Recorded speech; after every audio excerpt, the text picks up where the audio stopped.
a look. So what was Vitality's journey in this first one? So this was an interesting time for Vitality because this is where they had to break seed, right? So once you break seed and get into a better position, you start having these easier journeys.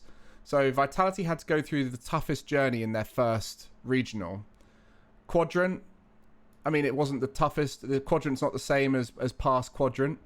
But these guys, you know, they could cause some upsets. Some like bubble players on the come up there with the new quadrant. And you can see Vitality settling into it, just getting used to the nerves and the big stage. Then they had to play G1, and we all know G1 is a pretty good team. Oli finding his feet in this team, not the strongest yet. I don't know if this works. I think Mark by 8 was a better player in this roster. But, you know, G1, still really good players. And then straight into KCorp in the upper bracket semi-finals. And this is where we really started to see Vitality come through. And the start of their promise of being a top team. So we saw that very strong performance there. And then beating Liquid twice was very, very good. And Liquid looked really good. And this was high quality Rocket League here. And I think at the time we were saying this is some of the best Rocket League we've ever seen. And Europe was really starting to look like a much stronger, deeper region at the top. Vatira washed. I do not agree with Vatira being washed. I think just KCorp are in a post-major winning low, which happens every time. And then we go into the Spring Cup. And then we see their journey is slightly different this time because their seed is changing. So now they're against 2.5 men, which I can't even remember who's. Washed. Oh, that's the old boys. Yeah, I don't know. I mean, there's some promise with a lot of these teams. BDS, you know, we know BDS are now a very strong team. Made it top 3, so like this was a tougher match. This time having to go against Moist and looked amazing against Moist. Looked amazing against KCorp again. And this was where it started to get really interesting because Vitality are beating everyone. It's not just like certain teams they're beating. Liquid at this point and a few early tournament games were the only ones that were close. And so you see in the final here, KCorp showed up and made Vitality have their first defeat. And this was interesting because it was then like, oh, Vitality, how do they deal with adversity? How do they deal with losing? And then they came back in the bracket reset and beat them on the second one. So it was kind of like interesting to see Vitality after losing then performing even stronger and bouncing back, and that's a good sign for them because that shows that they've got good mentality. They're strong in that setting. I think that really comes from being in person, having Pharaoh's amazing coach, and like supporting figure. You know, they're very close as a team, which you can see, which is definitely a benefit. So they've got that ability to pull back from adversity, which would be interesting if they ever have to make a lower bracket run and see how that affects them. And then their final journey here, you can see Liquid again seem to be the only team that can really push them, except for KCorp obviously in that situation. But this time they get to beat BDS twice, and it was honestly, I think there was a lot of problems with BDS that I saw, and I'll be interested to analyze some of this gameplay and see what the issues were with BDS. But I really do feel like BDS don't know how to deal with Vitality. Like, BDS look really solid, but it's like they don't have that nuanced game plan that works against Vitality. Where I think the mechanical nature of Liquid with their structural recent improvement in structure, and the same thing with KCorp, like they have the mechanical ability. I think BDS do have the mechanics, but they rely so much more on structural breakdown, where a lot of these other top teams with mechanics have developed that in a good way.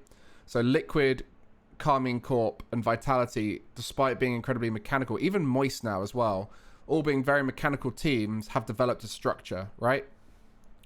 I think that was for the longest time in Europe. You had these very mechanical teams that were a bit chaotic, and they've all sort of matured into those roles. And that comes from them being together for a while. Like Liquid have been together for a while. KCorp been together for a while now. BDS have always been quite structure focused. Moist, I think Joyo and Cash really link up well. They've not had that same length of time together, so they do fluctuate in performance a little bit more. But Vitality have weirdly got this amazing structure that just naturally fit quite early on. I think that's a lot due to Zen being mature, considering his experience as a player, right? Can I change up the title? No, I'm analyzing vitality. What does the title say? It's vitality analysis, right? We're just analyzing vitality. It's just we're starting with results first. First a major, maybe flakes. Okay, so we'll go and have a look at some stats, right? So this is something that I do whenever I analyze teams. I really look into their stats. So I think I want to have a look at just overall stats so far. Wait, how? Let's go regional 3. Oh yeah, they're split by region this way. Okay, we'll just look at regional 3.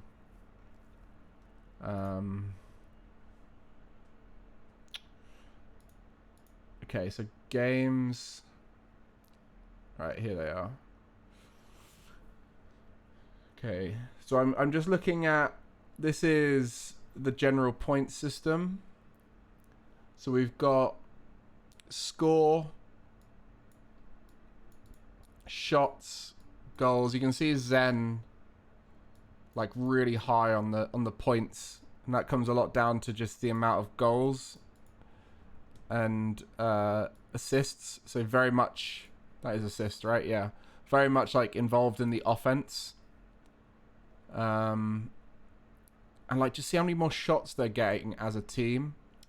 So 3.92, 2.54, 3.83.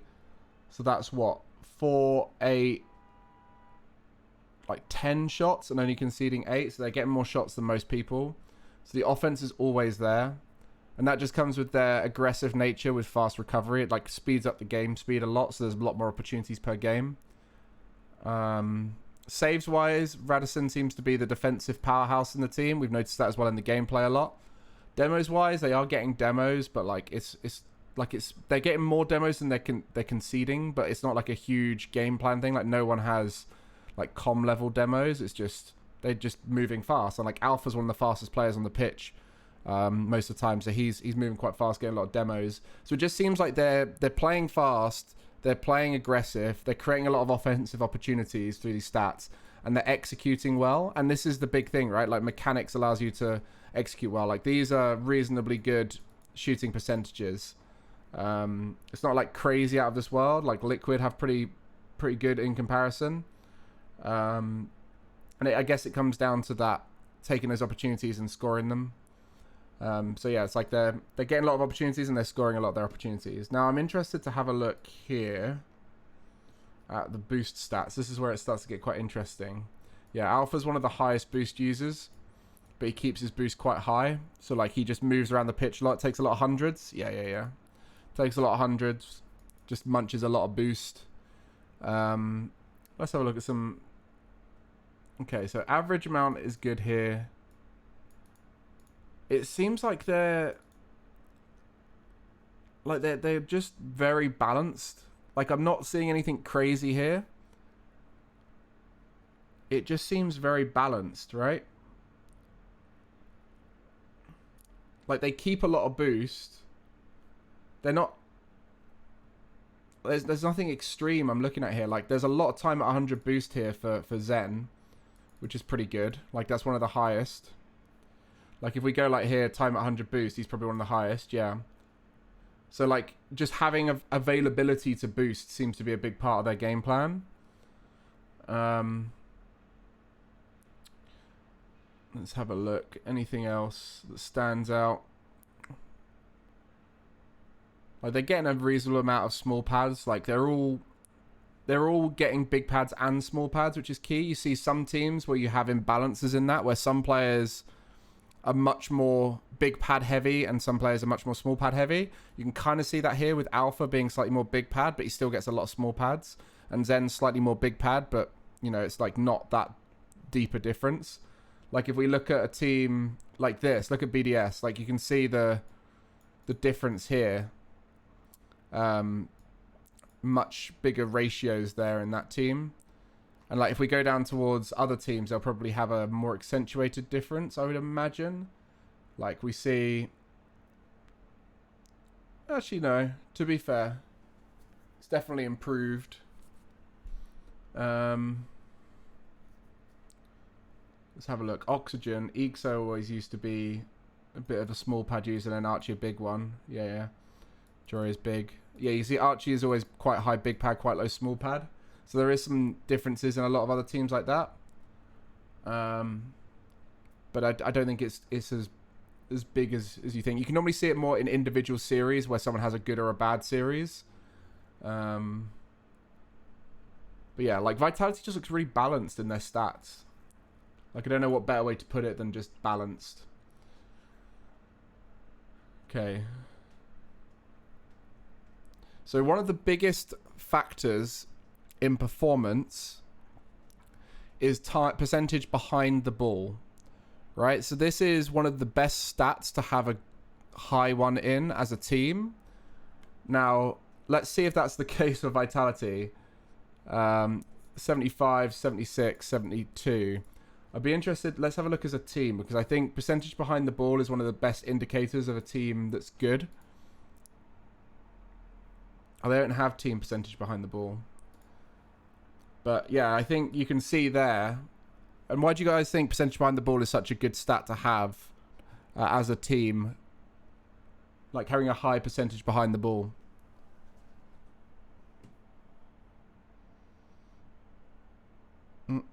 What's up, Spirit?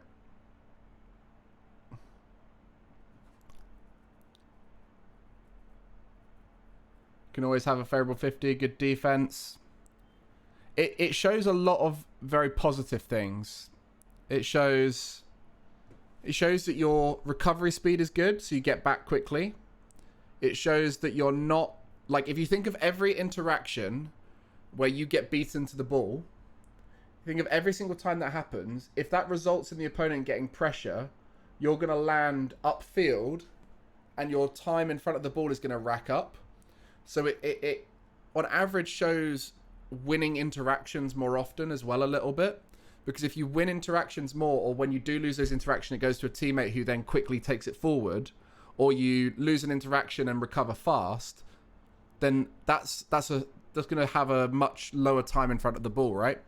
So let's have a look at percentage behind the ball stats. So you can see Radisson quite high there, Zen's up there. So you can see 2 of the 3 Vitality players are quite high on percentage behind the ball. And if you look at the other kind of players, like Scrub Killer, this is more of a he sits very deep kind of thing. Like high average distance, it's kind of deep. So in those cases, you'd look at someone who tends to fill from the back. And that was Scrub's role in Hogan mode. It was like, you two do your thing and I'll fill the gap behind. So that's slightly different in that case. But it's still a good thing, right? Because it means there's someone behind them a lot of the time so they can do their thing. Atomic is just a really good player and tends to rotate back well. Monkey Moon again, very rarely overcommits. Tox again, very rarely overcommits. Razir's very good player, very rarely overcommits. Do you see here though? Do you see how many top players have a high percentage behind the ball stat? Right? Like a Chronic, he is the deepest player on Liquid, so he's up there. You know, Stizzy, the star player on Monaco. Typically, if your star player is most back, it's really good. Now, this is really interesting with Oski, right? When people look at Team Liquid now, sorry, this is going off Vitality for a bit, but when we look at Team Liquid now, they look way more consistent, way more structured, right? And one of the things I noticed in Oski when they were inconsistent was Chronic was by far the most behind the ball, and both Oski and Atto were far too often found far forward. Now, Oski has taken it upon himself to go back more, and it allows Atto to do his upfield nuisance. So Liquid have played into that Atto upfield kind of thing, and Oski has taken the personal change to go back more often, and you can see it in the stats here. Like if I go back here and look at full when was it that it was like full regional 3, right? Like I don't know if it would be seen here. Was this where Liquid did well? I can't remember. This is where Liquid did well, right? Yeah. So this is when they'd made the change, I believe. Yeah, they'd made the change at this point. I think it was like full regional 1 and 2. Because I remember Maybe it was even last season. Maybe I'm thinking.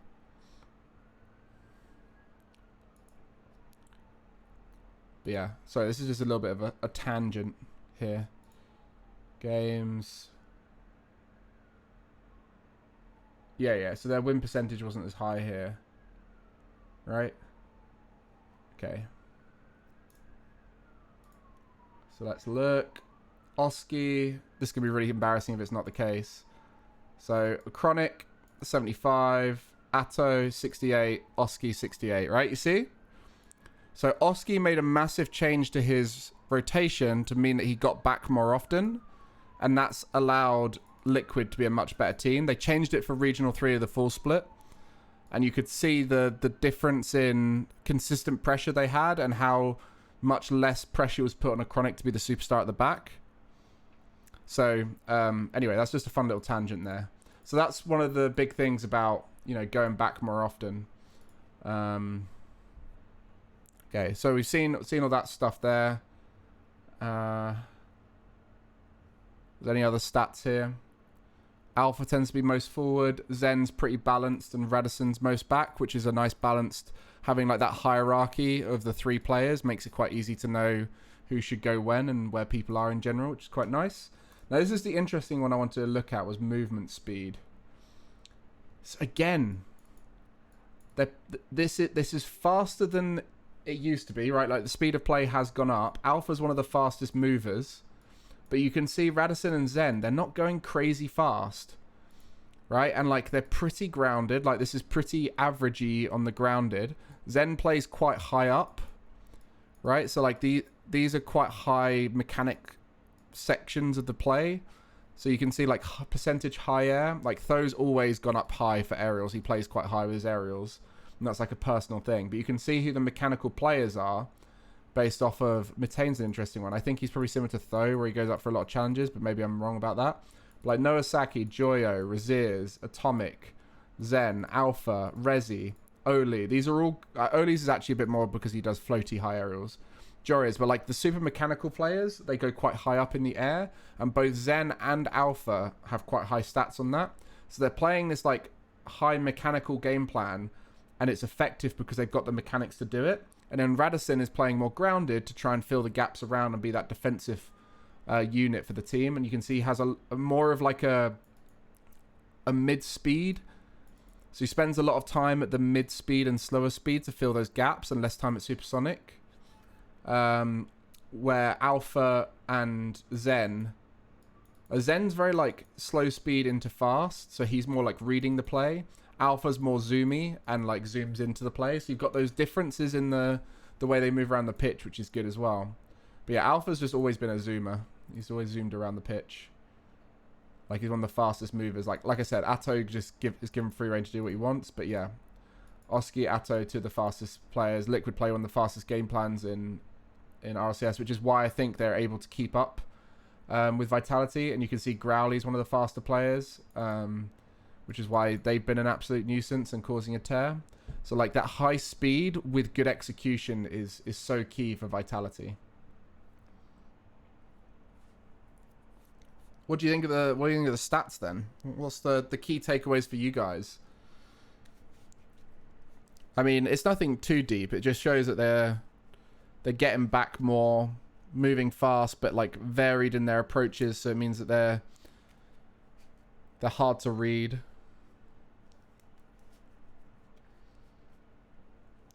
Very nice, Spirit. Good luck with the tryouts.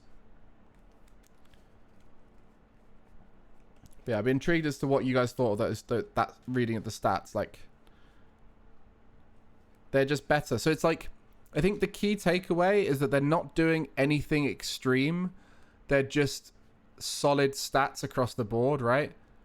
Like, typically when people look at stats of they're trying to become an extreme, like, for example, Liquid for a while were trying to be the fastest team, and it was like, actually toning this down a little bit might be better for us.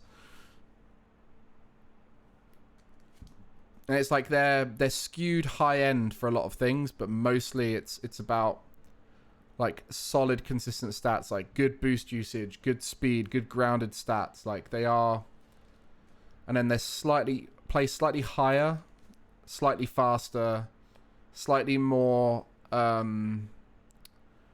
aggressive with shots and things like that. I don't know. We'll have a look at some gameplay though. Right. All right.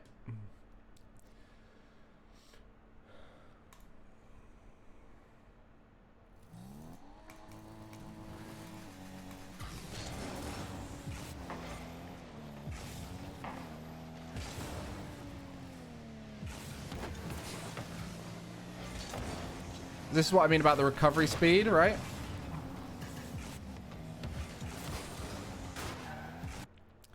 So you see, off the back of that play from Alpha, the reason why he can go for that, you can see how quickly he gets back, and then he's able to come back into the play, right?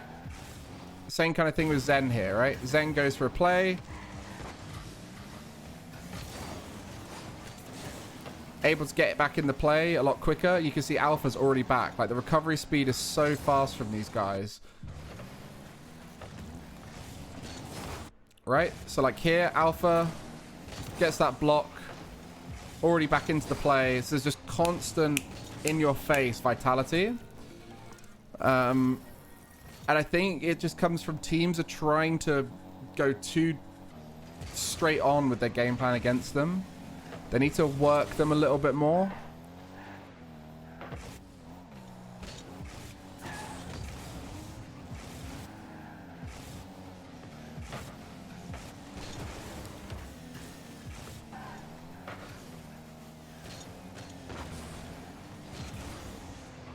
Yeah, this is... It's just so clinical, right?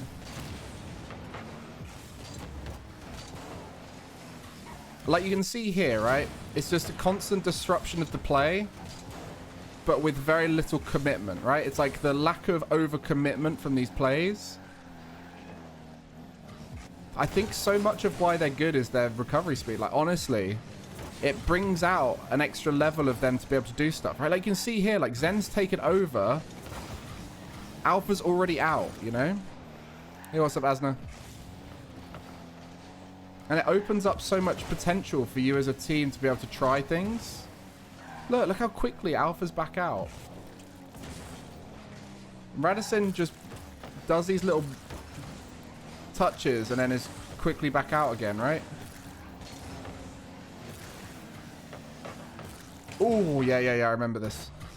Zen almost got the flip reset. Oh, I think if they jumped down, it would have been all right. Delay and replay, exactly, Zombie. But it's like they don't have to do much of the delay because they're so quick at getting back that the delay part of the delay and replay isn't required. Like you see here, right? Alpha has just made a terrible mistake. Against most teams, that would be a goal. Zen's back. I mean... There's an element of panic there from Seiko and Rise. And, like, Monkey could have scored here, I think.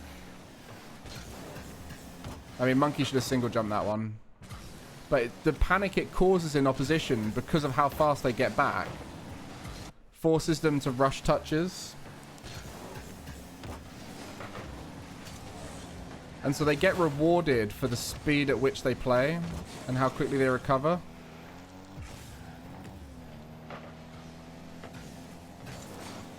Just look at how efficient this is from Alpha. Very direct. No boost usage. And they're willing to just fake force, get 50s, that kind of stuff.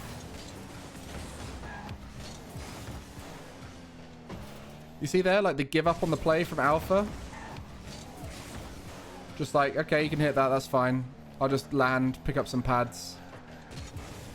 And even here, like, because they're in a position where they recover so quickly, in that situation, Alpha can take the risk and go for it, knowing that his teammate's going to be behind him and that the opponents are probably a bit panicked.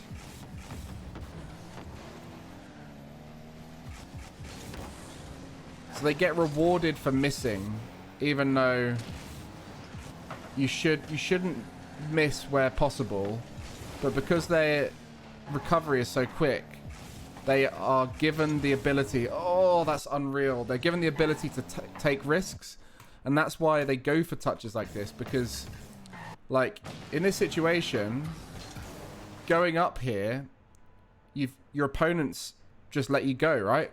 Like, right here, Ryze and Seiko have gone, fair enough, you do what you want to do. But then, because they are able to constantly recover fast, like, Zen can go for something here, a bit saucy, land and be back in the play almost instantly, and Alpha can play off of that. Because they're just constantly recovering so fast, and, like, the mechs are allowed to be unlocked because they're willing to let them go for it.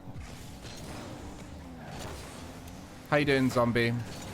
I hope things have... I know it's been rough since post Dark Zero. I feel it. I feel it. But I hope something comes through for you in the future. Been a while since I've caught your stream. I don't stream much anymore. I'm trying to get back on it now, so that's why you haven't caught stream in a while. And how BDS play with Ryze on their team so far? I think the way BDS play with Ryze is solid, but I do think it lacks something right now, which I think is the mechanical creativity that is needed currently to beat teams like Vitality. Which is where your Hogamos, your Liquids, and KCorp have lost a little bit of that spark, but where KCorp have done so well in recent history.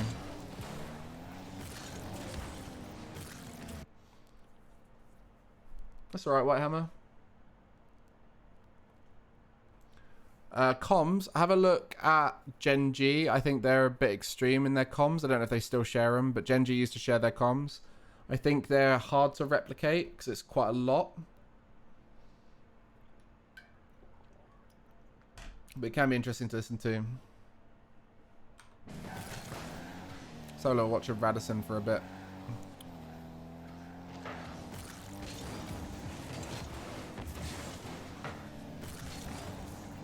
Just see what I mean? Look. It's little things like this, right?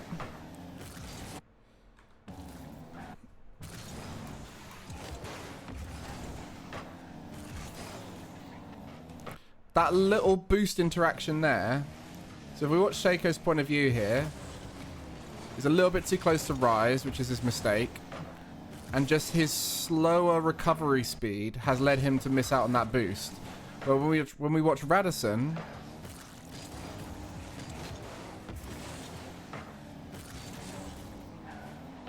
you can just see like the difference in urgency and recovery speed. I mean, this should have been a goal. Like, I'm not trying to say this. Like, this is a good position for BDS. They probably should have scored here.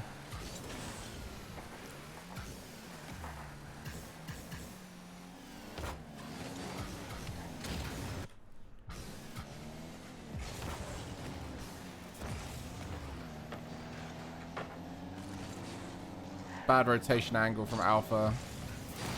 Gets punished for it. Like here, Alpha should get this boost. Probably not. Probably should have come from a back post position so he could charge it down, but Alpha's role is not really to do that. He kind of sticks close to the play so he can come in and disrupt things. And that's one of the downsides of it, what we saw there. Like, it creates opportunities for them, but it could also lead to them give away opportunities, right? Like, you saw it just there. That's Alpha in a nutshell, what he just did.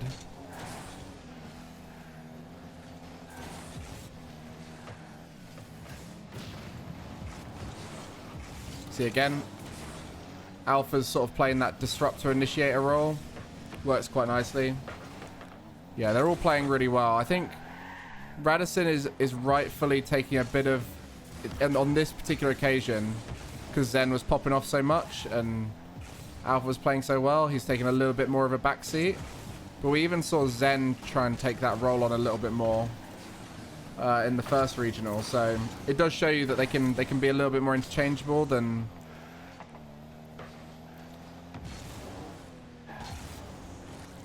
like Radisson is just doing nice simple touches and sort of filling the gaps a bit more. But yeah, let's have a look at another replay. Let's have a look at the next game.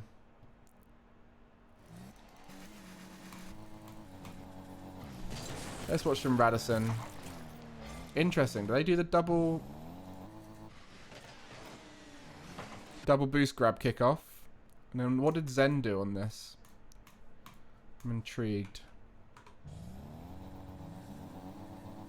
So it's a fake kickoff. Okay, fair enough.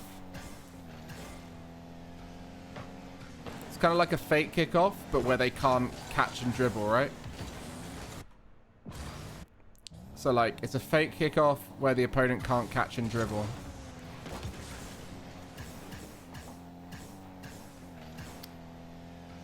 Yeah, I like that. It's a nice idea. Some good wall dashes.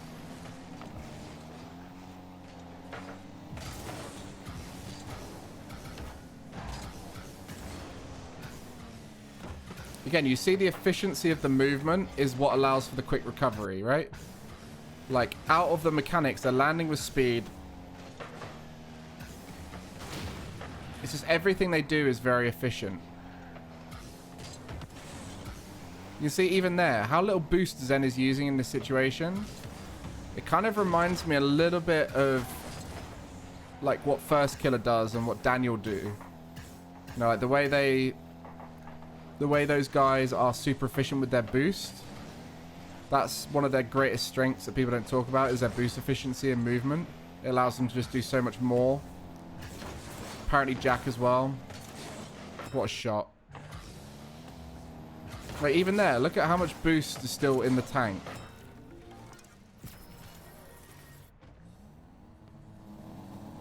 Why does Zen wall dash with full boost?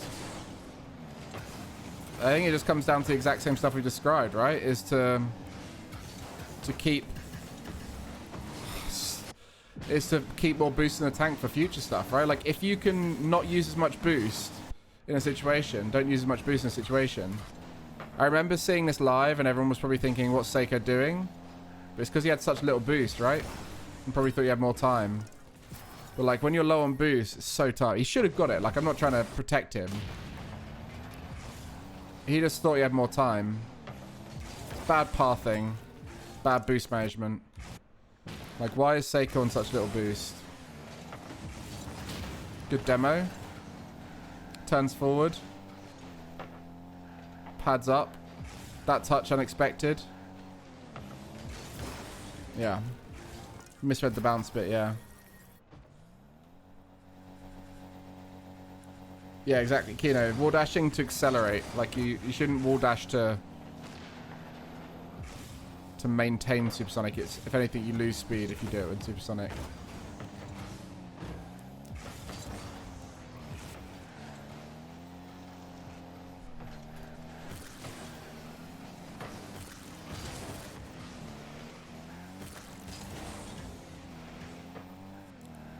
It's just the way they read the play as well, right? Look at, again, look at the recovery speed. It's so quick. And then it's back in. Like, recovery speed is the key to Vitality success. Like, the boost usage, recovery speed, that's the percentage behind the ball stuff coming through. And it means that they can then go for stuff more often. If every time you go for a ball, like Vitality do it, it would then technically be a mistake. You wouldn't go for them as often. You'd become hesitant. You'd be worried about the risks. Whereas Vitality are freed up by the lack of risk in the kind of stuff that they go for. Look at that speed. Like, look how quickly Redison's already back.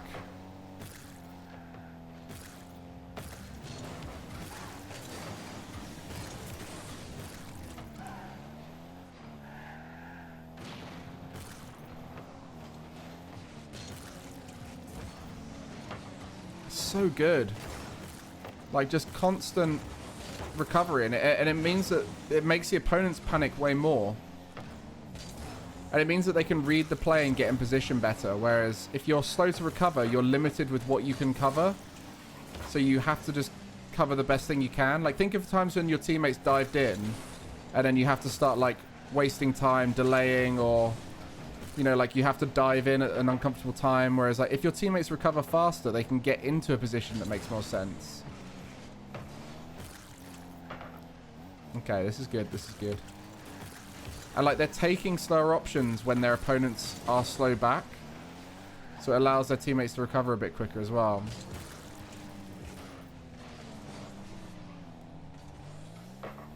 What is the delay and replay term? So that's something that's like, it's like a mindset of the kind of touches you do, right? So if someone says, slow back, like right here, right? This is a great example of it right here, right? So Zen and Alpha have overcommitted, right? Like it's not an overcommitment in the worst sense, right? Like say almost scored, but sometimes when you go for offensive plays, you overcommit. Like you look up in the top corner for the boost amounts, you can see that Zen has landed with low boost and Alpha has only just landed, right? So Alpha is going to be recovering. And so what Radosin has done is he's delayed and replayed, right? So here it comes in, delays, and then replays, right? So it's very much like an attitude to have when your teammates are slightly slower in recovery. That should have been a goal right there. That's embarrassing.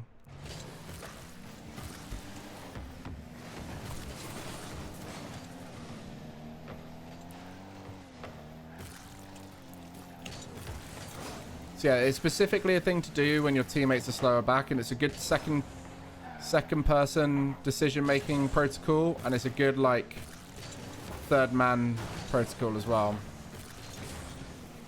It should come naturally to a lot of top players, but what you notice in teams that are panicking and stuff is they will not delay, they will just dive in and try and like hope for the best. You see like here, like Radosin does it beautifully, and this is why Radosin's such an important role in the team. Like the delay and replay there.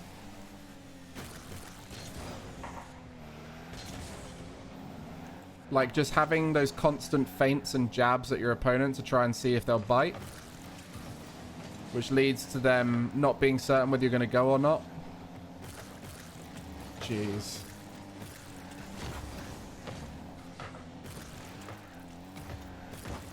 Like Zen's done it beautifully there. Delay. And like, you either delay and let your teammate come in. And in this situation, Radosin would have got that off of Seiko if he took it slow.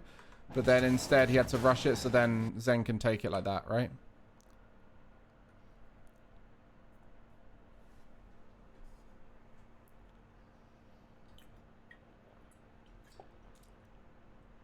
What's the replay? You replay the ball.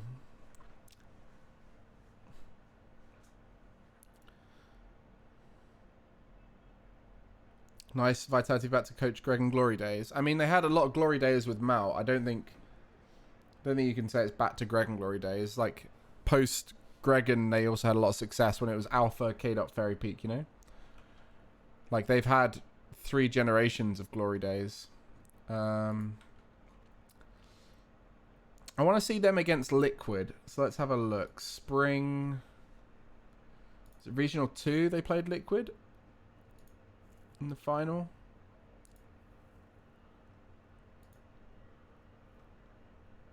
This is against KCorp in the final. I think we'll save that one as well. We'll have a look at that in a sec. I want to see them against Liquid though. Regional 1, it was like upper finals was the good one, wasn't it?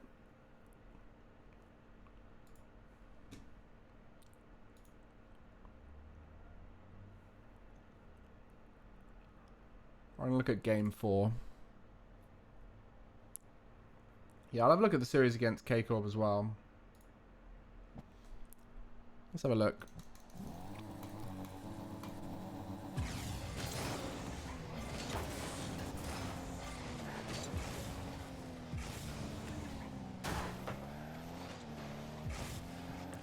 So yeah, I don't know exactly what it was about this that led to failure. I mean, it wasn't failure, like it was just Liquid were able to win games, right? Like they still won the series. It's more just they struggled a little bit more. It seems like Alpha's a bit more jumpy. I know he's normally quite jumpy, but like So far, I've seen him be a little bit more jumpy than normal.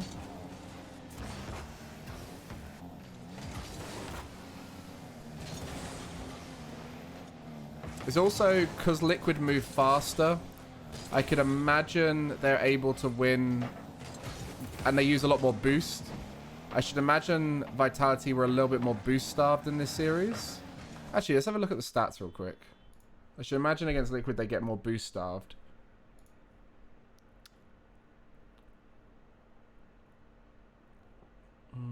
A little bit lower, but not drastically. You can just see like Oski, Atto, Chronic use so much boost. Wait, do we have any long overtimes? Because that skews boost stats. It looks like all the stats are skewed up, right? Yeah, we had some long overtimes. I was about to say, like, everyone's stats are skewed up.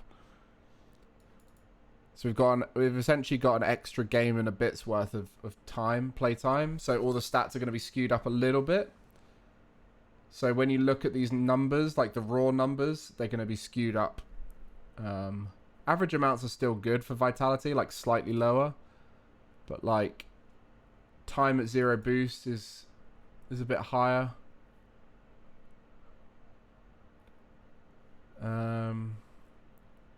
Yeah, like this is quite a lot lower when you think of the skewing of the stats. So I'd assume that, I mean, they're slightly boost starved. It's like slightly lower than normal, but not that deep.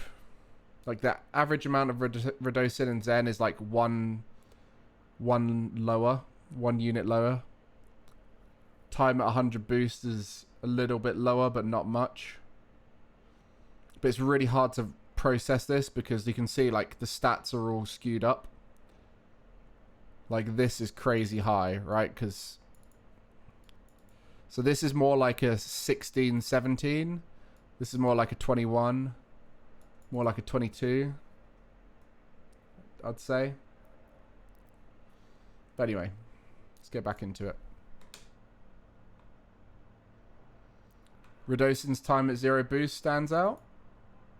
Well, yeah, it's like he's quite good at managing boost. The thing about time at 0 boost and time at 100 boost is they're kind of weird stats to look at sometimes. Just because when you look at a player, like if we go to Redosin, he might be happy. Like you see there, like he's currently at 100 still because of like a habit thing. But like you see how he uses a little bit of boost to pick up pads. Sometimes you see players who are like that have a lower 100 boost because they spend a lot of time at 90 to 99. Yeah, they should do, Lady Penelope. I've always thought that. And then sometimes players who are quite defensively minded, like you see right now, like that second there where he spends at like 14 here, he probably stays above 0 a lot. Where some players will boost down to 0 a bit more. So you can just see like personal habits come through when it comes to boost usage. But yeah, like you can see in general, the boost is more dominated by Chronic, Atto, and Oski on average, just because of how much more boost they're using. I should point out Alpha, not Alpha. But like, I think that's probably where Liquid have a slight advantage over Vitality and why they make Vitality feel uncomfortable, because where typically their game plan would be sustainable with their boost amounts, against Liquid I could see them potentially finding themselves low on boost a bit more. And also with the mechanics that they use, Vitality have to invest more boost into defending and more boost into outplays just because Liquid have that mechanical ability. Does that make sense? So I think that's why Liquid have a better matchup against Vitality than most teams.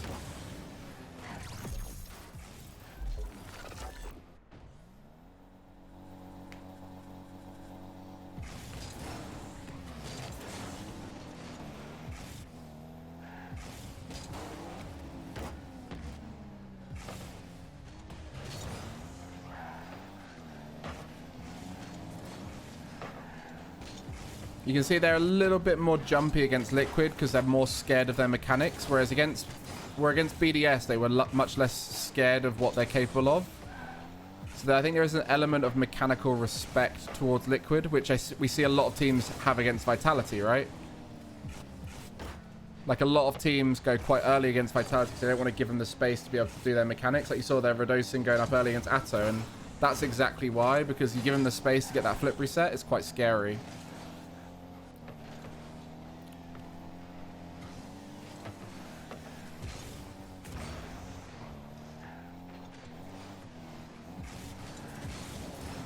Yeah, there's a lot more threat from Liquid than most teams.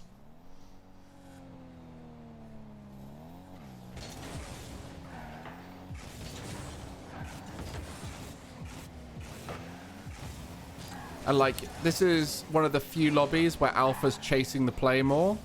Typically, Alpha is faster than the play. Whereas you can see in this matchup, like, he's not able to be faster than the play just because of how fast Liquid move.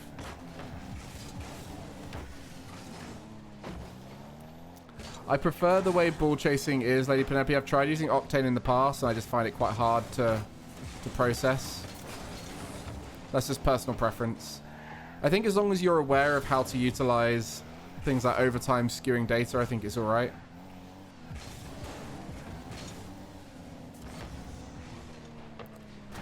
You see how it seems like Alpha's a little bit outsped in this lobby, which is like a rare thing. Like, typically Alpha is faster than most people. We've seen that from Growly as well, right? Like, Growly is one of the fastest disruptors in RLCS right now, so is Alpha. But against Liquid, that kind of gets nullified by their speed. And you can see, like, here, like, just they're being forced to be more mechanical, which means that they're leading to more, I don't want to say misreads and mistouches, but, like, they probably don't feel as comfortable in this lobby as they do against other teams. So they are, like, misreading the speed of the play a bit more and making more mistakes.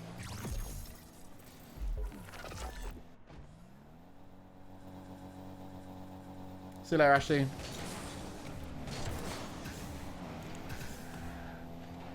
I don't know if you guys can see that difference here. I don't know if this is like this was regional 1 difference, or if this is like will be the same case in the KCorp game, which they lost.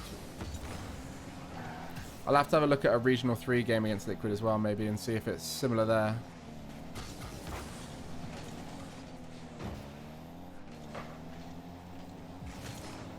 We're not doing Hogan mode at all today. We're just focusing on Vitality. What a touch from Oski. Holy. Have a little watch of that. Jeez, the setup as well is unreal. Was that an Atto bump on Alpha as well? Yeah, he would have had that, I think.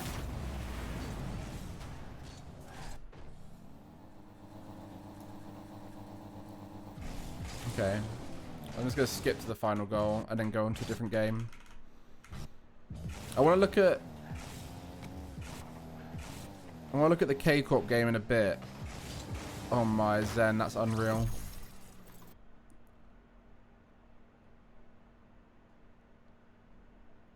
Oh yeah, Dr. Wu. You could tell it was a Zen whiff. But that's where Vitality's game plan is great, because they can make mistakes. Like, any good Rocket League game plan is good if you can make mistakes. But like, if you as a player can go for a ball and then miss it and it's still fine, you're going to be much more confident going for the ball. And this is what we said about the recovery speed for Vitality, is it allows them to go for balls and still miss. Because if every time you go for a ball and you miss, your team might concede or lose a lot of control and be in a really bad position, that's not a good game plan, and that's not a sustainable game plan. Where Vitality's offense has benefits if it fails, if it works kind of good, if it works really well, and so on. Because they know how to recover quickly, they know when to give up on plays, they know when to sometimes miss, you know? Does Optic make major? I don't know. They might do. This is Spring Invitational, yeah. They played Liquid, right? Oh no, they never played Liquid in this one. Wait, no, they did. They played Liquid here. What am I talking about? I thought they did. Upper bracket semi-finals. For some reason, I looked at KCorp here and thought that was the Vitality logo. Yeah, Vitality Liquid from Spring Invitation I kind of want to watch. Because I want to see if there's a similar gist to their gameplay against Liquid.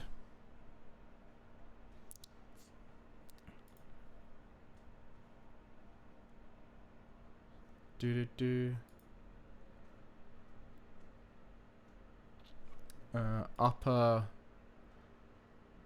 semis. Vitality versus Team Liquid. Let's look at game 6.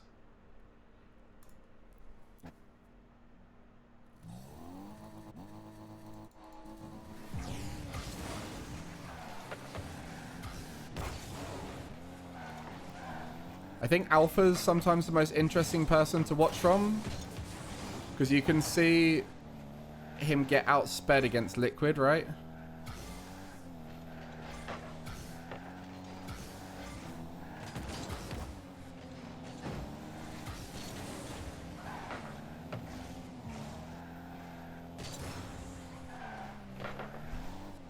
Okay, Radisson just delaying a little bit here, taking some time up.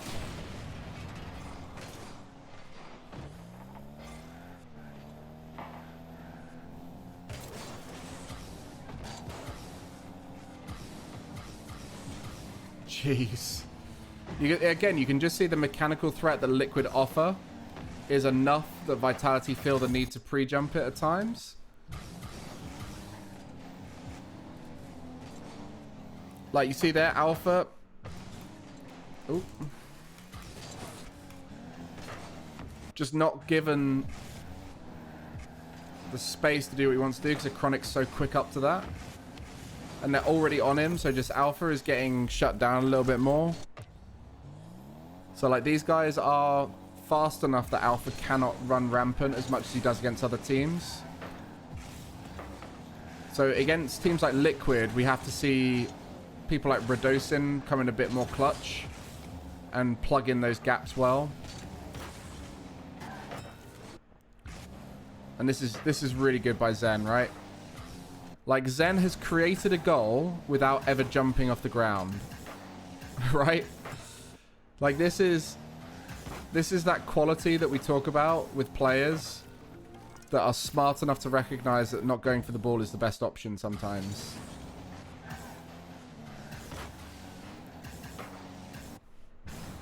That should not be a goal also. Why should that not be a goal?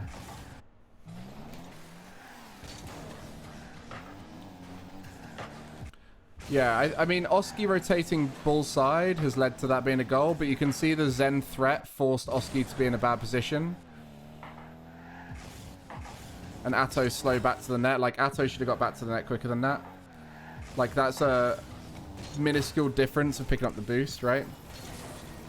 So, I think that goal is on Atto. Like, he should be able to get that back boost and get into net in time there. I wonder, would Zen have gone for Atto if it wasn't for him being late? Chronic with poor control. Yeah, I mean, again, this is what I'm saying about Zen creating a goal. Like, Zen creating a goal by forcing here. Like, it's enough pressure that a Chronic felt uncomfortable and felt the need to go. And so it forced a bad touch out of a Chronic. Like, a really good clear by Radossin. Bad control. But again, it's like, it's a forced error through what Zen did, right? Like, Radossin's done a really good clear, has pressured a Chronic enough that he felt the need he had to go.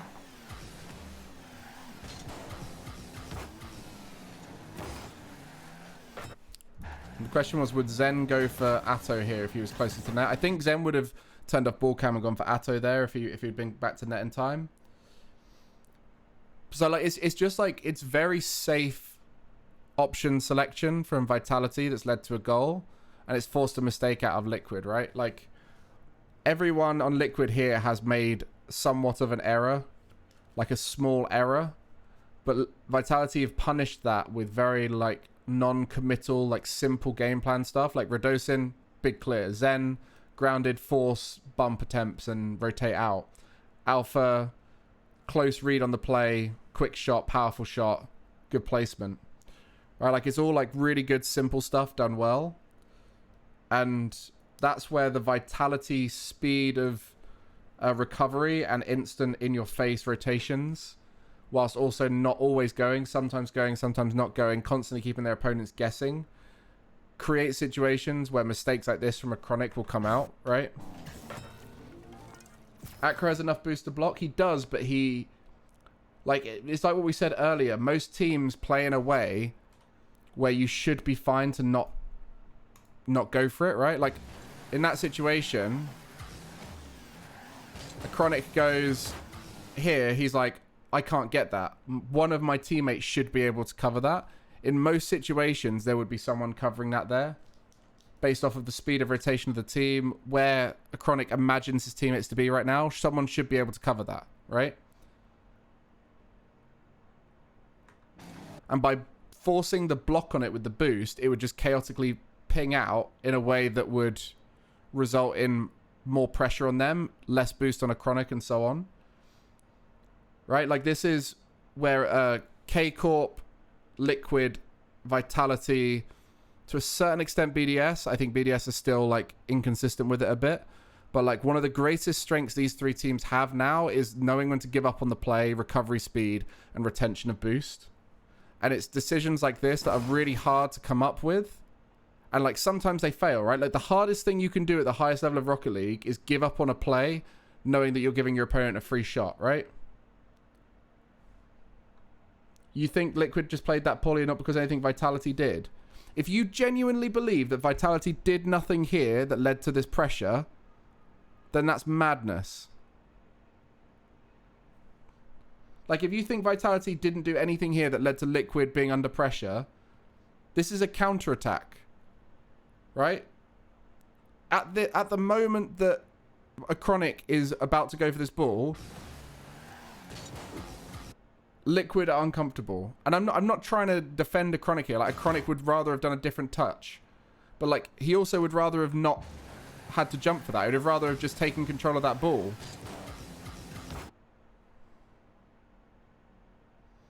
Yeah, Atto hesitates back to goal because of Zen's demo threat, right? Yeah, that's what I'm trying to say is, like, Liquid misplayed this, but because of the pressure that Zen put on, Zen literally didn't do anything, but did so much with by doing nothing, right? Because by doing nothing, it also allowed Alpha to play tighter, right? Zen has forced this ball, and I'm sure he communicated that he was forcing this ball. Like, right here, look how close Zen is in relation to this ball. If Zen has boost at this moment, in theory, he could have got to that ball. Or at least, like, forced a block or, like, forced him high or something like that, right?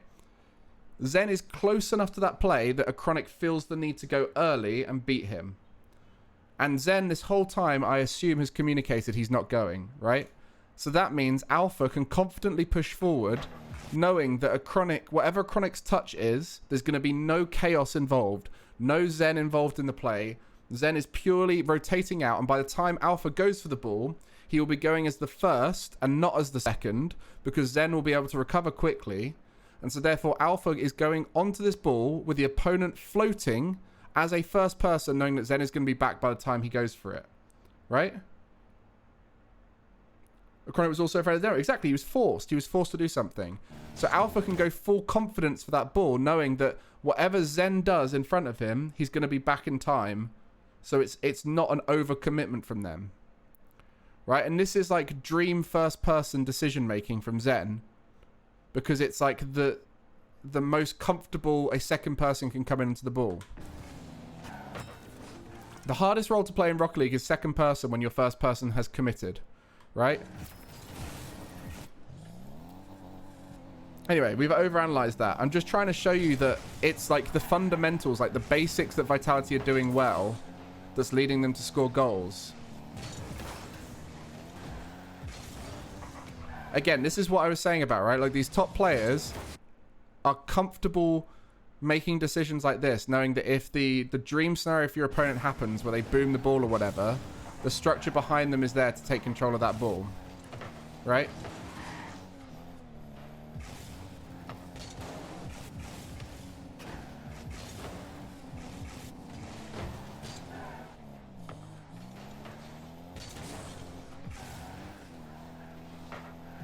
You see again, like this play from Radosin, the recovery speed is good enough that it's like, it's fine to make these mistakes. Like, Vitality aren't pulling off miracles with their on-the-ball play. Oof. They're doing stuff that is safe whilst also potentially having a chance to create advantage, right? And you can see the same thing is true here of Atto, right? This is what we said about Oski covering back more. It opens up more room for Atto to be an upfield disruptor, thanks to the way Oski now plays since full Regional 3. Also, not to try and sound bitter, but has anyone ever mentioned that on RLCS? Like, I don't know if it's ever been brought up. Has anyone mentioned about the change that Liquid did to win full Regional 3? The fact that Oski completely changed his playstyle.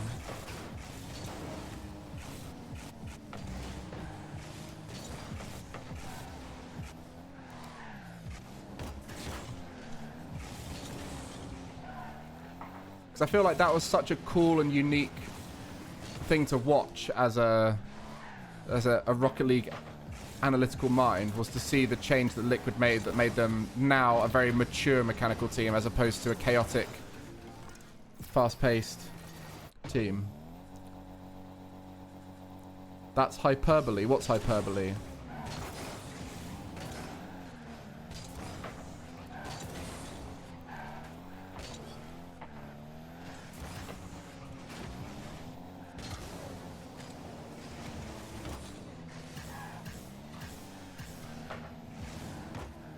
Oh, yeah. I agree. Like, there's people in the RLCS who do understand more than you realize.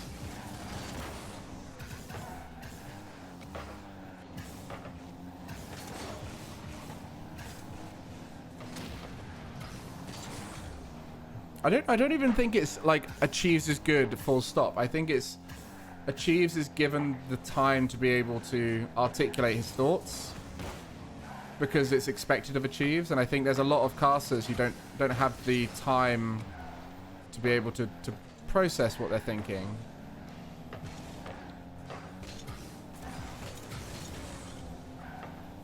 And some of them don't necessarily get listened to as well, right? Like, people don't listen to the nuance of what some of them say, like, I don't know. Anyway, it was just something that I thought was one of the most impressive short-term improvements I'd seen in Rocket League history, was Oski's change. I don't think enough people spoke about it. You got examples? I'm not going to start naming names, because I don't think that's fair on the people I don't name.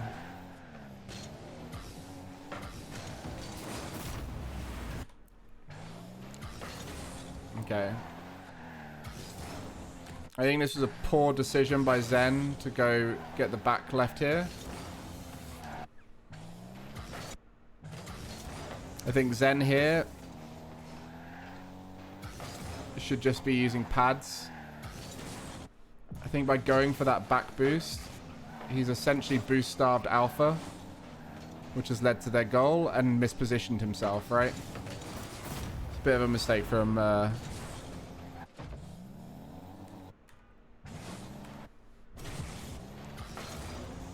I mean, the moment, like, the problem here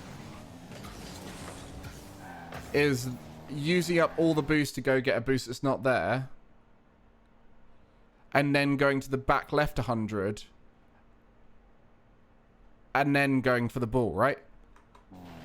Like here, he should be fine just padding through the middle of the pitch, and then based off of the way the play goes, go and get 100, right?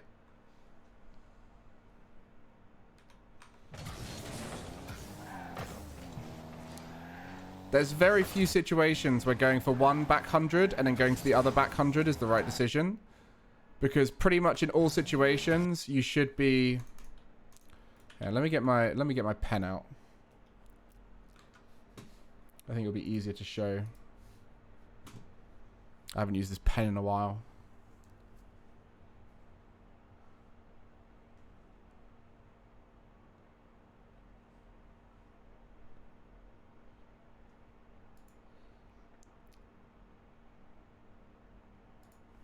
Yeah, it creates a huge gap.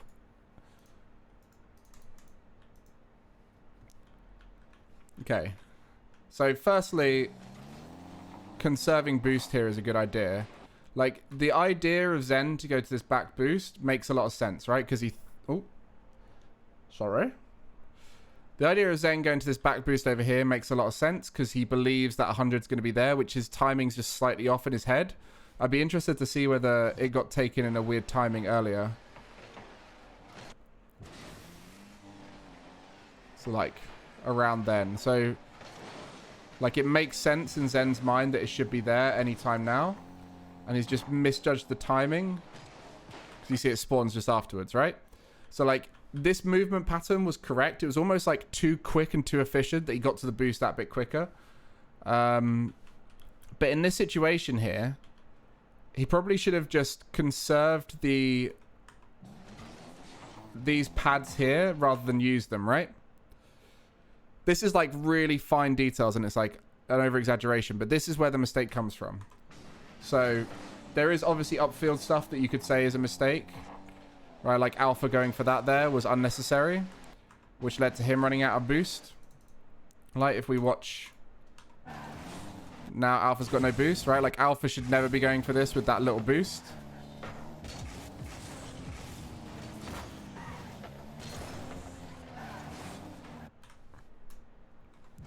But at this point here, this is advice for you guys, right? This is me teaching you through a mistake of Zen as to what you can do. So the moment you go back and the 100 isn't there, you should look to just move through these pads. If you need to go back into net, you can rotate in like this, or you can rotate in like this, right? Depending on the timing. But all the while you're in this position here, you can maybe even go forward. You're creating more options, right? And like I said, if you'd saved the 2 pads here into this position, it'd be even better. But, you know, it's not always perfect. Rocket League's not always perfect. But if you're at this point here, you have a read on the play that suggests that you can go get the back left boost or even go back and get this boost, right? Then you can make that decision much more informed later on whilst also having the backup decision of, oh, I need to dive in at some point just to disrupt the play with your pads, right? But the moment you commit at this point where Zen does to the back left boost, that creates a commitment of I'm getting at 100 and no other option. And then that's where you get out of position, right? The other option you could do if you're really committed to that back 100 is work across here and then maybe go like this or something. But the fact that no pad route was taken up, you can see here, absolute commitment to that back left boost leaves this massive gap in the middle of the pitch here, which then off the back of this touch from Oski means a Chronic had free reign there just to leave the ball and fake. And that's where Atto was able to do that thing. Whereas a Chronic wouldn't be able to leave that ball and fake if Zen was here at that point, right? And Zen could have pressured the ball, pushed it high or something.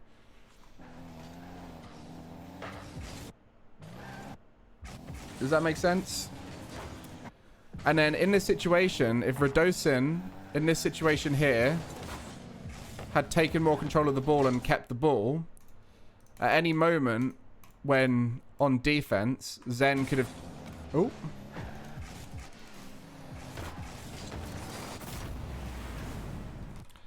Any moment on defense after that back boost not being there, Zen would have been able to either go up via pads or go choose to get the back 100.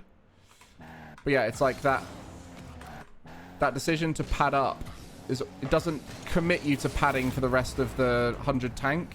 It just commits you to padding for a brief window where you can then off the back of it go get a 100. But these kinds of like boost decisions they often come off the back of other mistakes that they get punished. You don't always get punished for them in the short term.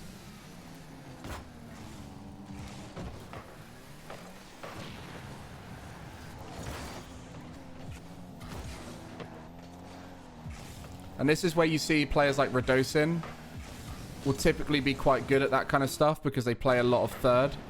So they're typically quite good at knowing when to stick with pads and when not to.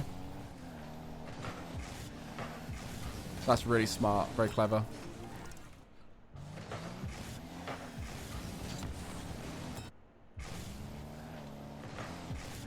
Genius 50 from Zen. That's the other thing as well, is like the 50s towards teammates is pretty good. So it'd be interesting to see whether in the KCorp series, whether that was something that happened a lot when they got beaten. Were they getting punished? I mean, there wasn't many goals.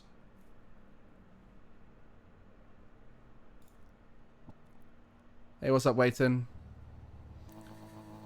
Yeah, Oski didn't need 100 boost there, but that's Liquid's biggest downfall is their boost munches. Move fast, munch boost.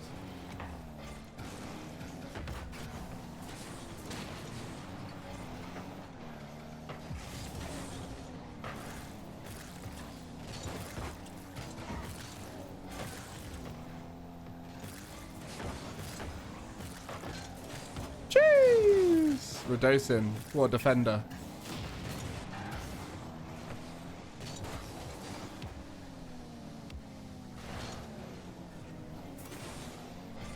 Hey. Okay, I can already see some mistakes here. Hey, what's up, Hoodie Who? Would you say Zen is the #1 player in the world right now? Yes and no. In lots of respects, yes. In the just statistical, he has won 3 out of 3 regionals he's played in. Yes. In the sense of, he's a very complete player. He's not just like a mechanical machine that does amazing stuff. Like he is a very good player.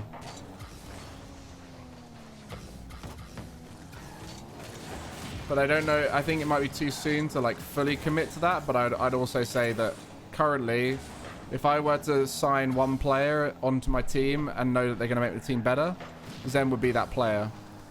It used to be someone like Vatira. Like I felt like Vatira was a very complete player, and I think he still is. But I think a lot of the stuff that Zen does well, I don't think people even realize.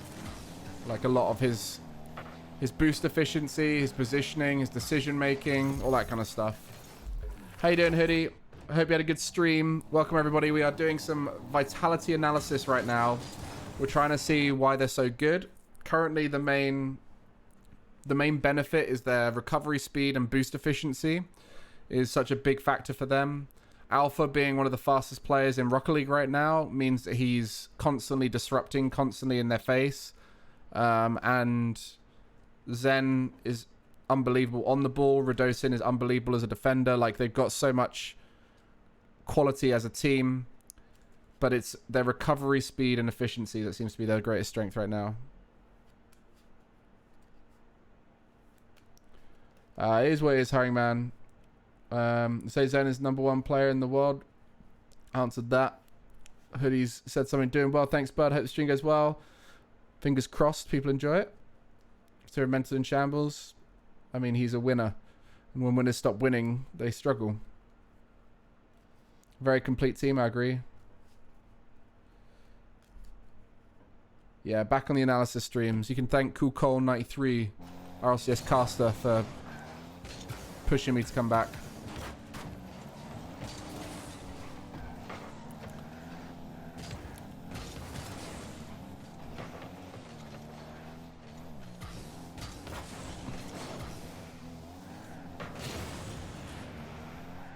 Yeah. Yep.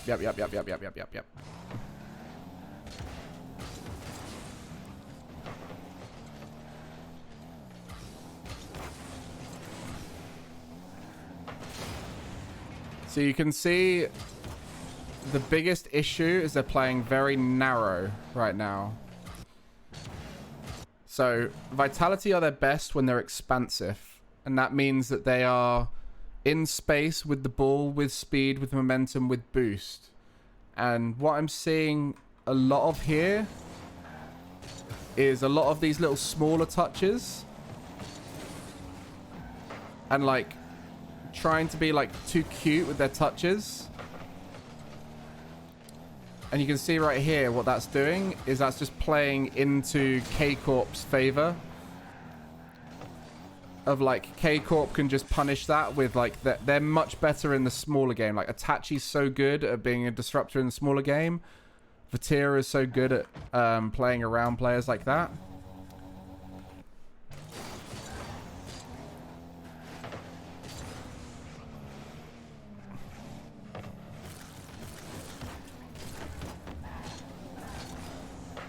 See, like stuff like that.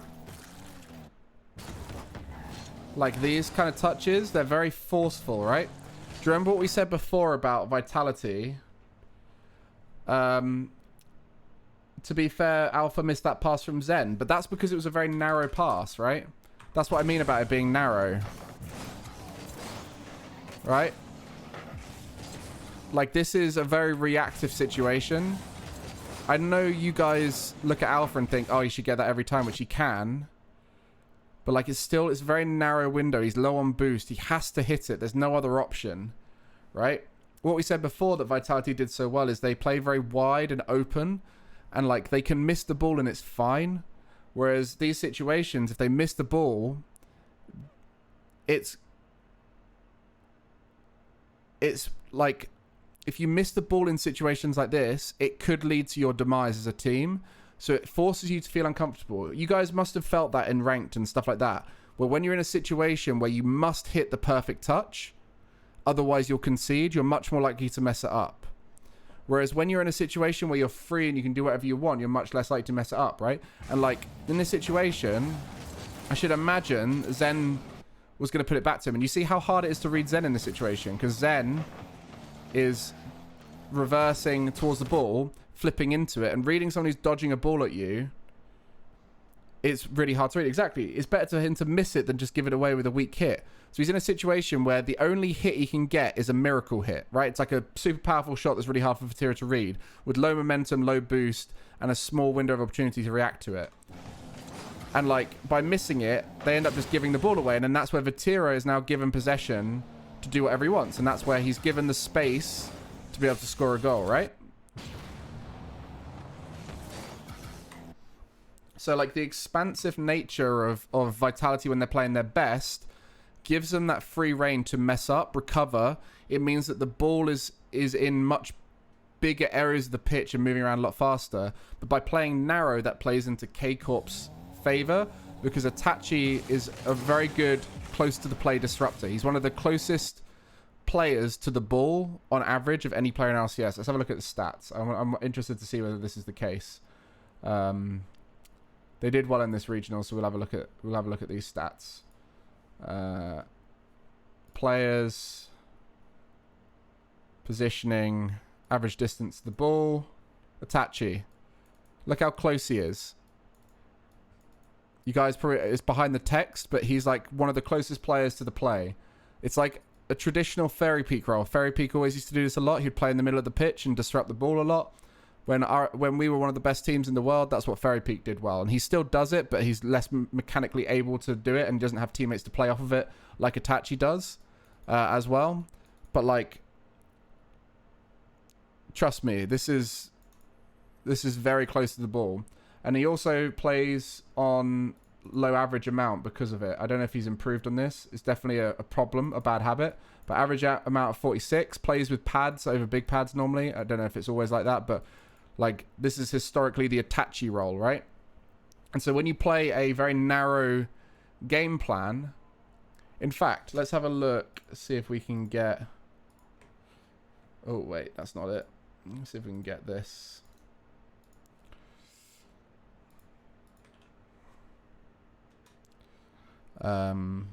Let's go,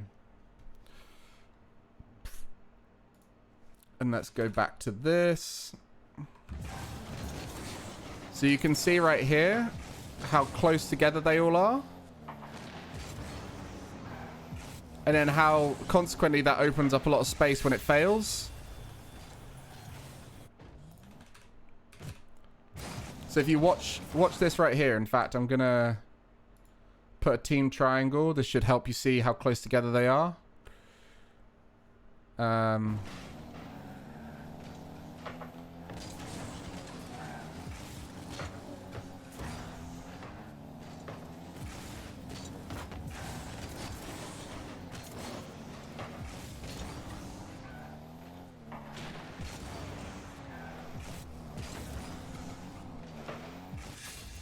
Right, can you see that? Am I... Like, let's go ahead a little bit and just find another bit of play.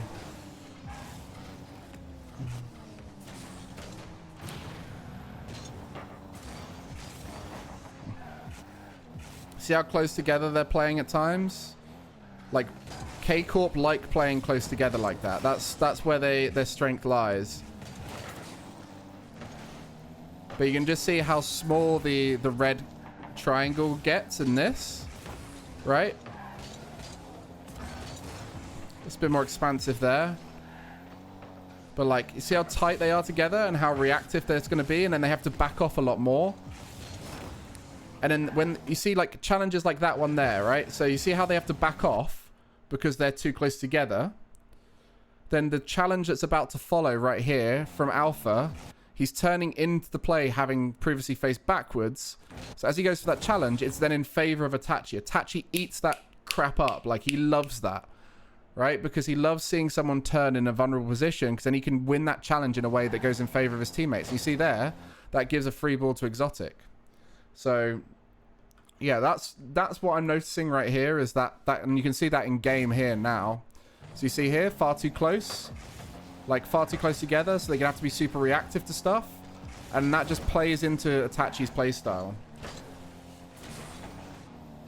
They're not taking up enough time and using the space as well as they were normally.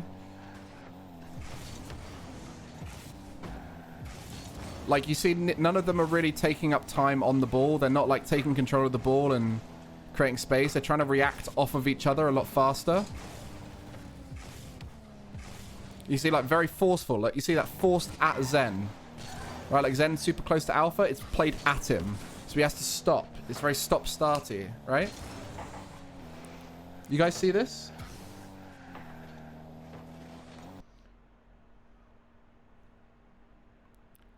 What, the first goal, Junior? Of his miss?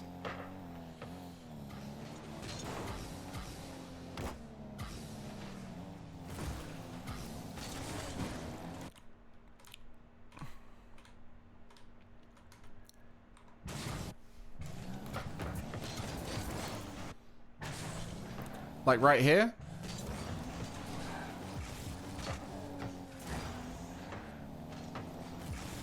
See Itachi disrupting there. Good challenge from Exotic.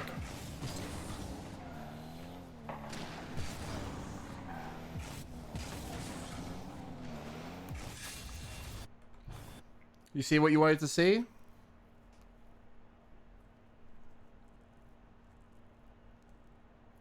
He rushed it because he felt like he had to rush it, right? This is what I'm trying to say, right? It's not... I'm not looking at the mechanical mistake per se. I'm looking at the reason why these mechanical mistakes are happening. And the reason these mechanical mistakes are happening is because they're playing super narrow angles, very forceful, quick, like not having time on the ball. It's not very wide and expansive, so they're having to be very reactive in their touches. And so... consequently, with low boost, little time to react, and like the fear that if you don't do it, you could concede, it's forcing these mistakes, right? Like, I'm not like Alpha is more than capable of this situation, scoring the ball. I'm not saying he's not. I'm saying that in these situations, the way they're playing is leading them to feel rushed in their touches, and then consequently, they're giving up space off the back of like a mistake. So like right here, that touch towards Zen, slow recovery from Alpha, because it's not like a very expansive play, right? It's like a very forced touch to the right. Look, so he's up, flies from the right, tries to put it towards the right. It's a slow recovery. It's very forced at Zen. Zen just has to quickly get rid of it because if an opponent charges him down in that situation, he's doing that as a second person rather than the first person. Whereas what we saw against BDS and what we saw against Liquid to a certain degree was the first person's plays were much more expansive, so they led to a quicker recovery. And with that quicker recovery, the next person going for the ball was no longer going as a second person, they're going as a first person. And like you can see how much less boost they have, how much more static they are, and like how much less comfortable they're playing. You see here, Radosin very uncomfortably touches that. Zen has to go.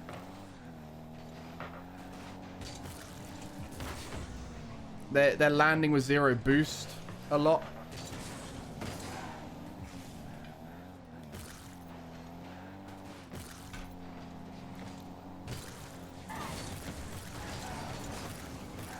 So like that lack of comfort is forcing them to feel less comfortable. Look, see how close Alpha is here, but with low momentum. Low momentum, low boost.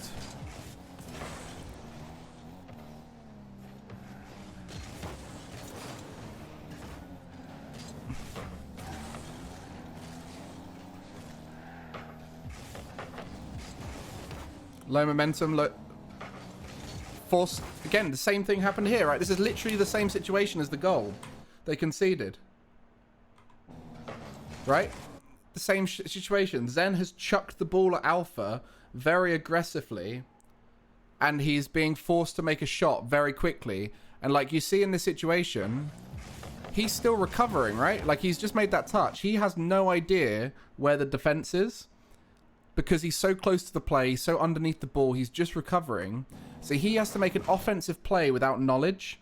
And when you're being rushed, like right here, he doesn't know if someone is charging in right now here, right? Alpha does not have that knowledge because of the situation he's landing in, right?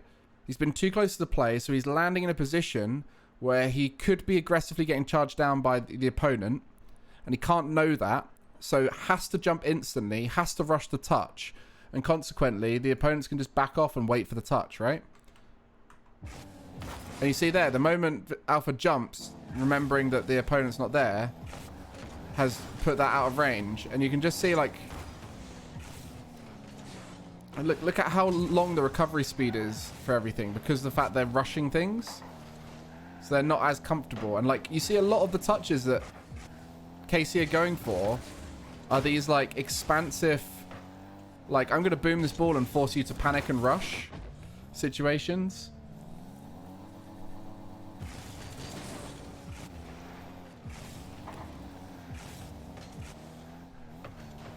And that's just KC playing good Rocket League. Like, they do this when they're comfortable. They just control the space on the pitch so well. And, like... They stay very grounded and they wait for those last minute situations to pounce on the ball. And like you could see that here just before, right? This situation here, Vatira is baiting Alpha in, right? Like staying grounded to the last moment. Like we watch this from Vatira's point of view. Like because they're so comfortable with the idea of the opponent rushing, and they try and force the opponents to rush. This is KCorp in their strongest. And then that same thing is true of Exotic Shot here at the end, right? Like Itachi forces out a tough save. They assess the play in front of them. They play nice and wide. They posture themselves in a position ready to pounce on the ball. And that really punished Vitality on this day. Now, what I do want to have a little look at is Vitality versus KCorp in the second, in the bracket reset. And see whether they did adjust to that. And whether that was something that they'd worked on. It does look a little bit scrappy with the results.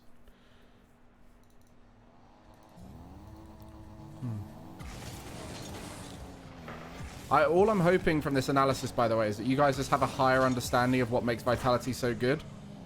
Like, it's not as... like, a lot of it is...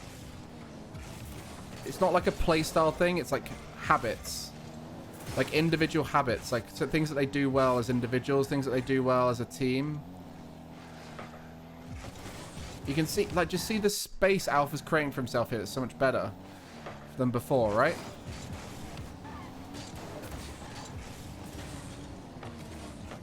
Like, they could have scored right there. But, like, do you see how much more expansive it is? Heck, let's go into the, let's go into the analysis. Let's have a look at this.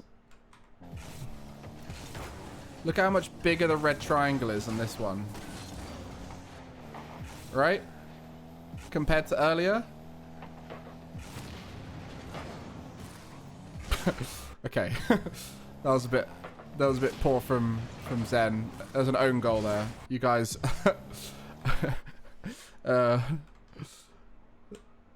let's just watch this own goal real quick. This was the funny own goal from Radosin. Right here, Radosin should be rotating across, really. He's trying to just pass it back to Alpha, I think. It's fine.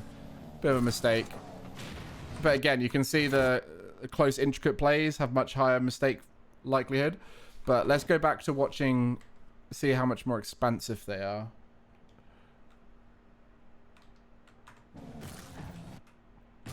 Okay. You see big red triangle compared to before?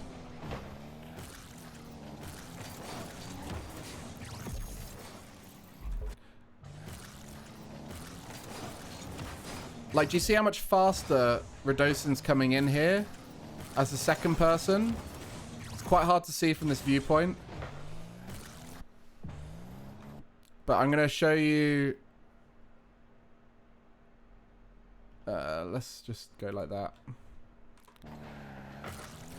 So just look at Radosin's, how much more expansive his movement is here. Right? So you can see everything in front of him, right? Do you see at this point here?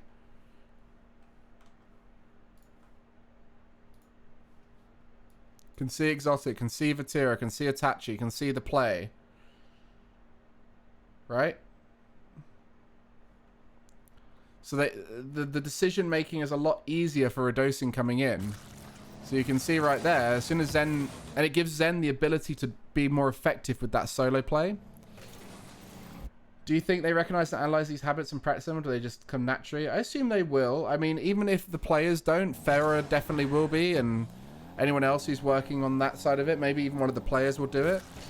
But, like, the things that I'm saying is not what you'd say to the players, right? Like, no coach would be saying the things I'm saying to the players, because it would just force them to overthink, right? Like, the way this might have been described by Ferrer in the timeout, I don't even know what he said. Like, I don't know if he said it in the interview or something. But he might have just said, like, be more comfortable on the ball, you know, sit, like, spread out a bit more. You know, like, something really simple like that might be the way it's described by Ferrer to the players, and it will lead to this result. The way I'm describing it is, like, not the way you would coach it to a team, right? Does that make sense? So, like, even if they do recognize this stuff through replays, I don't think it's good for the players to recognize this stuff through replays, because that's just not... Like, it's not necessarily a healthy way to think about Rocket League and understand it to that higher level, you know?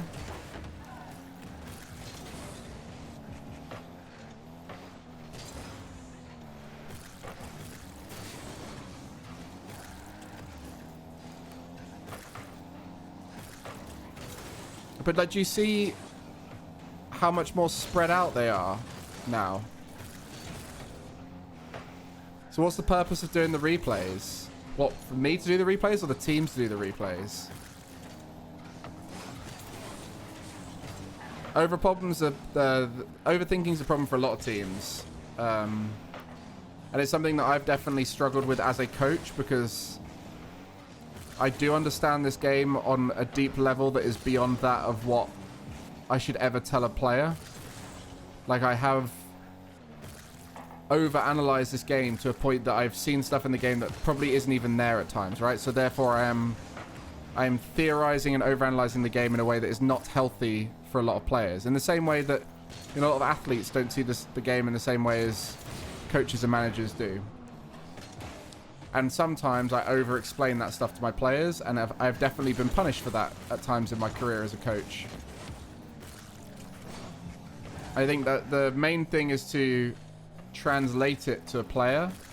Like, I'm sure Ferrer sees the game in a similar way to what I do, and a lot of the top coaches will see it in a similar way to what I do.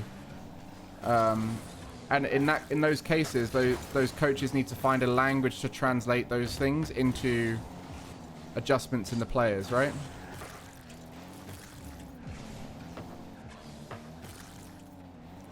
So I think players, when they're competing at the highest level, should be thinking less than they do when they're potentially training. Like when you're playing anything, sport, video game, music, whatever it is, you will start off being unconsciously incompetent. So not thinking about it and have problems, right? So for example, if I analyze some of your gameplay, I might see a continual habit that you don't even know about, right? So you start off unconsciously incompetent. Then you become aware of the thing, and so you become consciously incompetent. So, like, okay, let's just say, I don't know, let's use Cube of Soup in chat for an example. Cube of Soup has really bad boost management. He wastes a lot of boost moving around the pitch. It's just a random example. Didn't know about it. I point it out. He's then like, oh crap, I use a lot of boost moving around the pitch. So he's then consciously incompetent. So he's aware of his mistake. So every time he makes that mistake, he's going to be aware of it. And then it's going to come a point where he becomes consciously competent. So you're going to start doing it, but you're going to be thinking about it. You're going to start thinking about using your boost better. So you then work through that phase of the development process. You're like, okay, I need to use my boost better. I need to use my boost better. And so you're not as flowy, you're not as natural in your movement, but you're aware of what you're doing, and so therefore you're improving at it. And there becomes the sweet spot, the flow state position where you're unconsciously competent. So that's where you're no longer thinking about it, but you are doing it without thinking, right? So in that situation, you are going to be the best version of yourself, but it takes time to work through that journey. And so, like, as a coach, you have to be aware of when you make someone consciously incompetent, that's the most dangerous place for them to be, because that's probably going to be when they're at their worst. So if you make someone aware of a problem in their game plan, they're then going to be at their worst position on that journey. So you start at a level where you're making a mistake, or you're having a continual habit that's a problem, but because you're playing around it, like for example, Astral had one of the worst boost managements of any player, but his mechanics made up for it, right? If you then made him aware of his boost management, he's then going to start having a problem where he's very aware of his boost management. It's going to frustrate him. He's going to have to work on it, and then he's going to become better. He's probably going to come back to a similar level but different. He's going to be better with his boost management, but his mechanics will be worse. His comms will be worse. There'll be other problems, right? Because he's so focused on the boost management. And then there comes a point where the boost management becomes really good, and your boost management's better, your mechanics start becoming more natural again, and you then have access to more boost and so on and so on, right? So this is where I think Vitality have a lot of that natural ability that's already there. So they have to do less of this coaching implementation of improvement. Like, that's why Zen is so good, right? There's not a huge amount of flaws within his system. So therefore you can quite comfortably trust him to go away and play good Rocket League. And then it becomes about the playing together side of things, which there is also an element of natural synergy with the way you guys play. You know, with Vitality, Alpha being more aggressive and chasey, Radosin being more comfortable defending, Zen also being fairly comfortable defending, but being good in space, and that space is created through Alpha. And Zen is given the confidence to go for his stuff, knowing that Radosin will cover behind, and so on and so on. So you create that natural favored positioning as a team. But I think Radosin has been the player who's had to do the most conscious adaptation as a player to change the way he plays to try and benefit the team, I would assume, right? Based off of what I've seen of Radosin in the past and what I've seen of Radosin currently. Like, Alpha is very much playing his natural game plan. We don't know what Zen's natural game plan is, because he's just fit in quite naturally from the off. But yeah.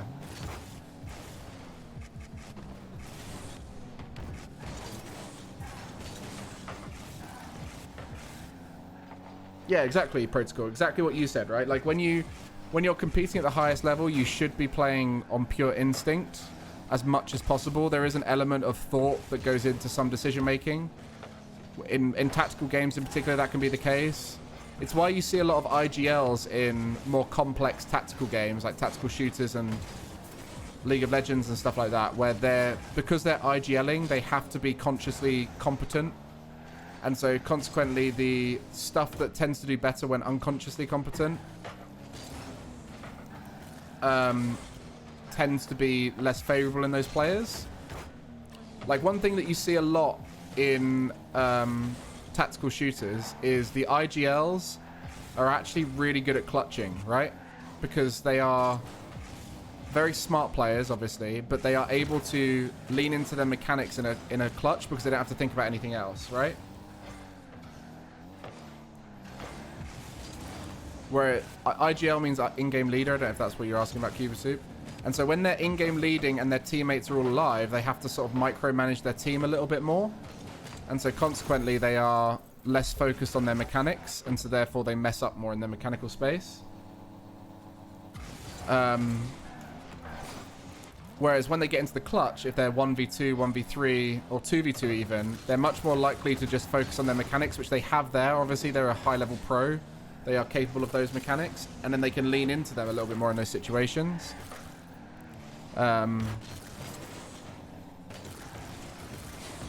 It's somewhat the case in Rocket League, where you have like a primary communicator. I think is a better way to describe the IGL equivalent in Rocket League. Like you have, in some teams, you have a player who communicates more than the rest.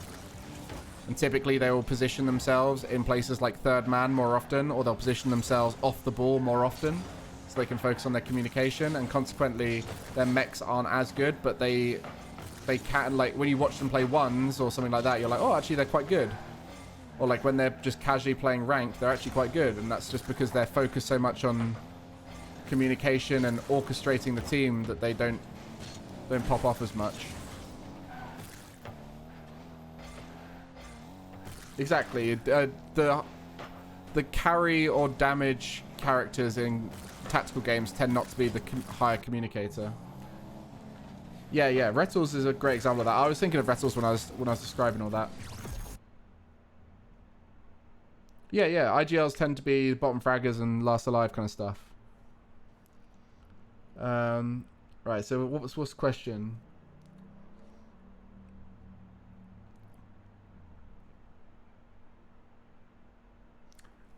How differently do you think Vitality would play if they kept Sazin instead of Radosin? I don't know. I think Sazin would have to adapt, and I don't think...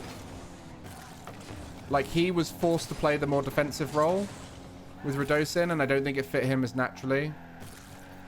There was lots of flaws with Sazin that didn't fit into the more defensive role like it does with Radosin. I think one of the big things for Sazin was his boost usage could be a downfall at time, and sometimes would overcommit to options, which would lead him to get out of position more often from memory. Like I can't tell you exactly because I didn't watch enough of that gameplay, but typically that's what I saw.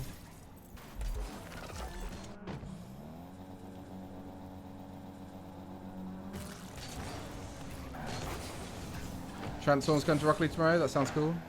Common IGL, I would assume so. Done a detailed coach pro in RL, and your conscious unconscious discussion there was so spot on for the growth curve when being coached. Yeah. It kind of fits that.